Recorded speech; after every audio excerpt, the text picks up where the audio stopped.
বেয়া সময় চলি আছে আপোনাৰ। আপুনি ধনী নে দুখীয়া আমি জনাৰ উপায় নাই, কিন্তু আপুনি ভাবে আপোনাৰ আটাইতকৈ বেয়া সময় চলিছে। কিন্তু আপুনি যদি আনন্দ পাবলৈ কাম কৰে তেতিয়া আপুনি সেই আনন্দ নাপাব। কিন্তু আনন্দ মনেৰে যদি আপুনি কৰ্ম কৰে তেনেহ'লে আপুনি সুখ পাবই। আনৰ বাবে যদি কেতিয়াবা কিবা ভাল কৰিছে সেয়া নিজলৈও ঘূৰি আহিব। হাঁহি ভৰা মন আৰু হাঁহিৰে ভৰা মুখ, সেয়াই আপোনাৰ সম্পত্তি। মানুহে আপুনি মই সকলোৱে ভাগ্যক দুখ দিয়েই থাকোঁ, কিন্তু ভাগ্য মানুহৰ কৰ্মৰ ওপৰত নিৰ্ভৰ, আৰু কৰ্ম কৰাটো আপোনাৰ মোৰ হাততে আছে।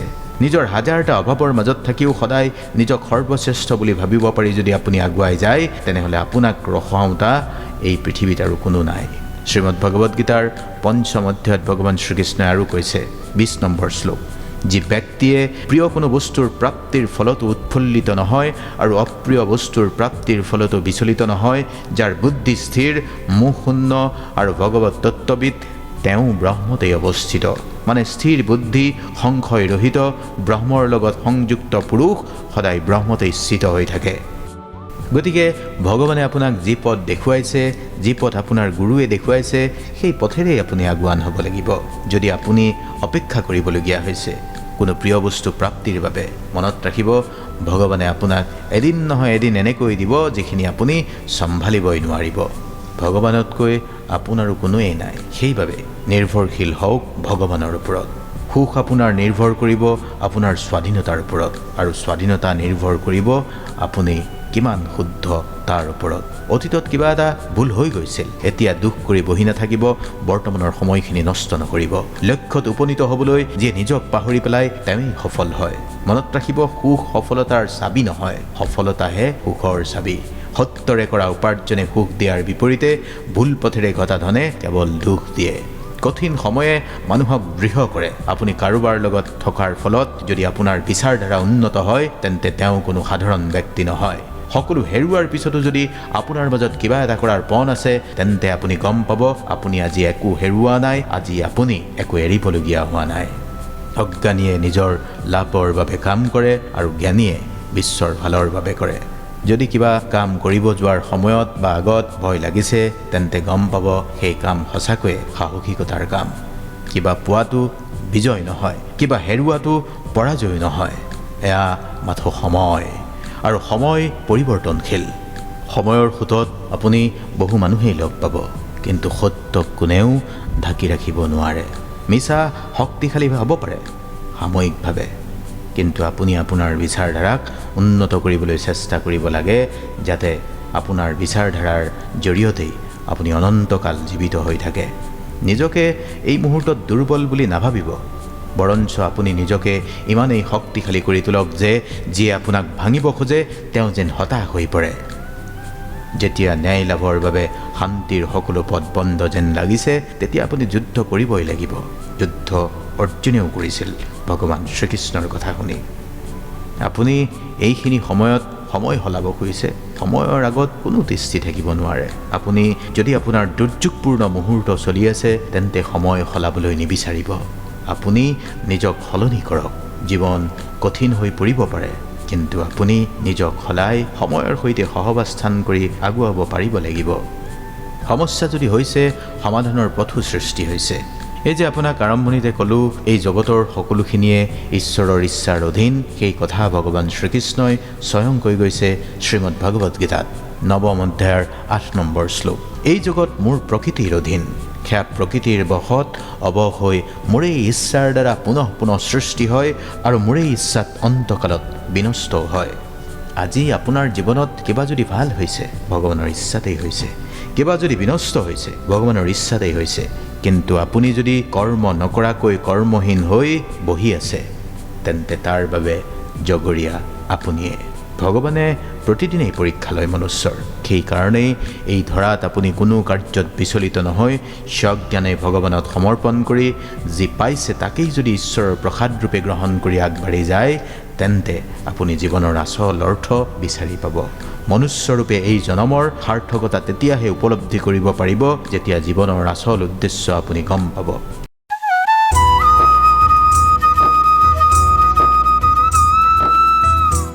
ভগৱান শ্ৰীকৃষ্ণই শ্ৰীমদ ভগৱদ গীতাৰ 17 নম্বৰ অধ্যায়ৰ 3 নম্বৰ শ্লোকত কৈছিল, সত্তানাৰূপা সৰ্বস্য শ্ৰদ্ধা ভগৱতী ভাৰত শ্ৰদ্ধাময়ম পুৰুষ য়ো য়শ্ৰদ্ধস্য এৱশ। অৰ্থাৎ আপুনি সেইটোৱে যিটো আপোনাৰ বিশ্বাস, আপুনি যিটো হ'বলৈ বাঞ্ছা কৰে সেইটোৱে আপুনি হ'ব পাৰে।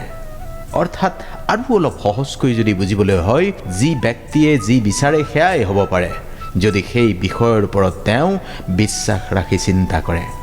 আপোনাৰ চিন্তাটো কি? আপুনি কাৰোবাক দেখাৰ পিছত কি বুলি ভাবে?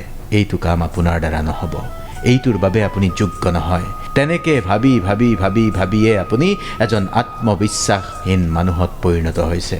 আপোনাৰ আত্মবিশ্বাস নাই, চৰম সত্য এয়াই। আৰু আত্মবিশ্বাসৰ অভাৱতে আপুনি নিজকে অযোগ্য বুলি ধৰি লৈয়ে বহু প্ৰাপ্তৰ পৰা নিজকে বঞ্চিত কৰিছে। মই নোৱাৰিম নেকি বুলি মনলৈ আনিয়ে কিমান যে সুযোগ আপুনি জীৱনটোত হেৰুৱাইছে। আজি এবাৰ পিছলৈ উভতি চাইও চিন্তা কৰক, কিমানটা কথাত আপুনি নয়াৰ্থক সিদ্ধান্ত লৈছিল। মই নোৱাৰিম নেকি বুলি ভাবিছিল। কাৰোবাক আপুনি যেতিয়া পাহাৰ বগোৱা দেখে, কাৰোবাক যেতিয়া পুৱা শুই উঠি কচৰৎ কৰা দেখে, কাৰোবাক যেতিয়া কিবা এটা শিকিবলৈ অহৰহ লাগি থকা দেখে, তেতিয়া আপোনাৰ মনলৈ আহি যায় মই নোৱাৰিম নেকি বুলি।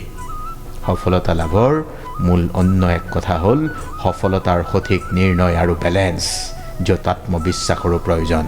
ভগৱান শ্ৰীকৃষ্ণই কৰ্মযোগত এই সমতাৰ কথা কৈছে। আমি কৰা প্ৰতিটো কৰ্মৰ সমতা বা বেলেঞ্চ কি সেয়াও আপুনি শুনি লওক। কৰ্মযোগৰ বিভিন্ন শ্লোকৰ ব্যাখ্যা আমি বহু সময়ত কৰিছোঁ। আজি আপুনি কাৰোবাৰ ধন সম্পদ জীৱন দেখি যদি কেৱল সেয়া তেওঁৰ ভাগ্য বুলি ভাবিছে, তেনেহ'লে আজি আপুনি নিজকে প্ৰশ্ন কৰক, আপুনি আপোনাৰ ভাগ্যৰ পৰিৱৰ্তনৰ বাবে কি কৰিছে, কি কৰিছিল?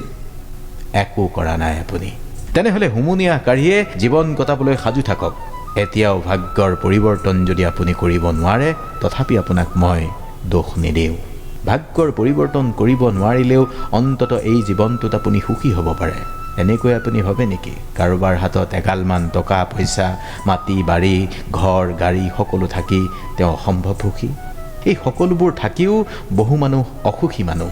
কিবা এটা অপ্ৰাপ্তিৰ বেদনাই পিষ্ট কৰা এনে ধনী মানুহো আপুনি বহুত পাব। দূৰৰ পৰা দেখিবলৈ দূৰৰ পাহাৰ খুবেই শুৱনি, দূৰৰ পৰা দেখা অট্টালিকাৰ মখমলৰ পৰ্দাবোৰ দেখি সেই পৰ্দাৰ পিছৰ মানুহবোৰ সুখী বুলি ভুল বুজি নল'ব। তেওঁলোকৰো কিবা নহয় কিবা দুখ আছে। কিন্তু আপুনি যদি সুখী হ'ব খোজে, আপোনাৰ হাতত আজি যি আছে তাক লৈয়ে যদি আপুনি সন্তুষ্ট হ'ব খোজে, তেনেহ'লে ভগৱান শ্ৰীকৃষ্ণই দেখুৱাই যোৱা বাটেৰেই আপুনি বাট বুলিব লাগিব, বাট বুলিব পাৰিব লাগিব।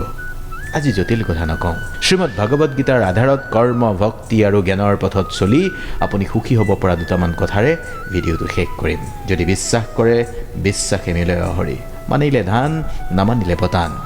ভগৱান শ্ৰীকৃষ্ণই কৰ্মযোগৰ কথা কৈছে।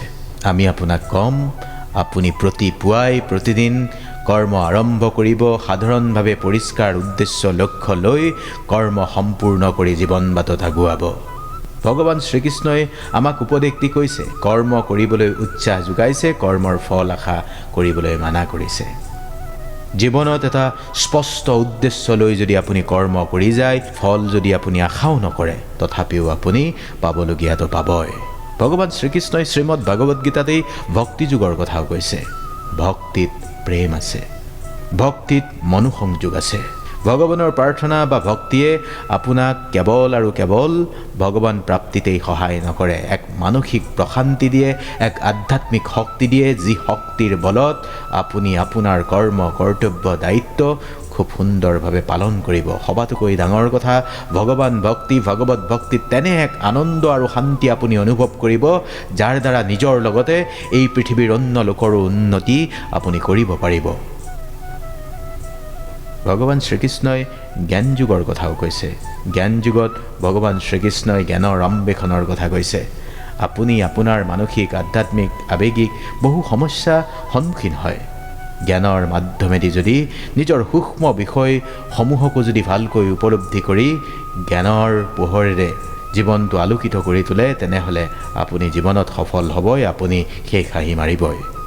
ভগৱান শ্ৰীকৃষ্ণই বহুবাৰ শ্ৰীমদ ভগৱদ গীতাত স্বজ্ঞানৰ কথা কৈছে, আত্মজ্ঞানৰ কথা কৈছে, শিক্ষাৰ কথা কৈছে।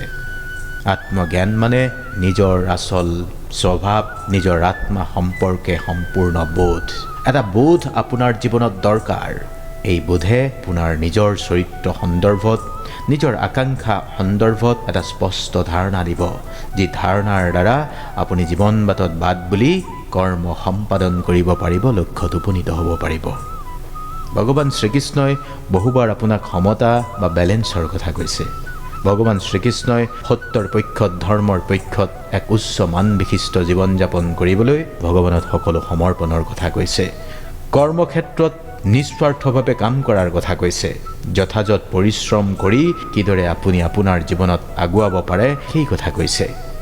সেইবাবেই আপোনাক কৈছোঁ, আপুনি কি হেৰুৱাইছে যাৰ বাবে আজি আপোনাৰ দুখ? আপুনি কি পাব খুজিছে যিটো পূৰ্বে আপোনাৰ নাছিল, যি আপোনাৰেই আছিল? আপুনি ইয়াত যি পাইছে নিবিচৰাকৈ সেইখিনিও আপোনাৰ বাবে পৰ্যাপ্ত। ভগৱানে আপোনাক দিবলগীয়াখিনি দিবই। কেৱল কৰ্ম, ভক্তি আৰু জ্ঞান সহিতে, আত্মজ্ঞান সহিতে আপুনি আপোনাৰ কৰ্ম জীৱনত আগুৱাই যাওক। আপুনি আপোনাৰ ওপৰত ন্যস্ত কৰা দায়িত্ব, কৰ্তব্য দৃঢ়তাৰে পালন কৰি যাওক। ফলাফল কি হ'ব কোনেও নাজানে। ফলাফল আশা কৰিয়ে যদি প্ৰত্যেকেই কৰ্ম কৰিবলৈ ল'লেহেঁতেন, তেনেহ'লে আপুনি আৰু সফল নহ'লহেঁতেন। শেষত এটা কথা কৈছোঁ, জেঠী দেখিছে? জেঠীক আপুনি যিমানেই গাখীৰ নোখোৱাওক, জেঠী কেতিয়াও ঘৰিয়াল হ'ব নোৱাৰে। জেঠী জেঠীয়ে হৈ থাকিব। গতিকে আপোনাৰ প্ৰাপ্তিৰ আকাংক্ষা সিমানলৈ সীমিত কৰক যিমানখিনি আপুনি পাব পাৰে। আপুনি আপোনাৰ সফলতা বা আপুনি আপোনাৰ জীৱনৰ লক্ষ্য সিমানলৈ ঠিক কৰি লওক যিমানলৈ আপোনাৰ সক্ষমতা আছে। নিজৰ সক্ষমতাক চিনাৰো সময় এয়া। বেছি দুখ আপোনাক নিদিওঁ। আপুনি বিচৰাটো নাপালেও সুখী হ'ব পাৰিব। ভগৱান শ্ৰীকৃষ্ণই আপোনাক সঠিক পথ দেখুৱাব। কথাবোৰ শুনি যাব, কথাবোৰ বুজি যাব। কেৱল শুনি মন ভাল লাগিলেই আপুনি আপোনাৰ জীৱন পৰিৱৰ্তন কৰিব নোৱাৰে। আপোনাৰ বাবে আমি আছোঁ আপোনাৰ সৈতে। ভালে থাকিব, সুখেৰে থাকিব।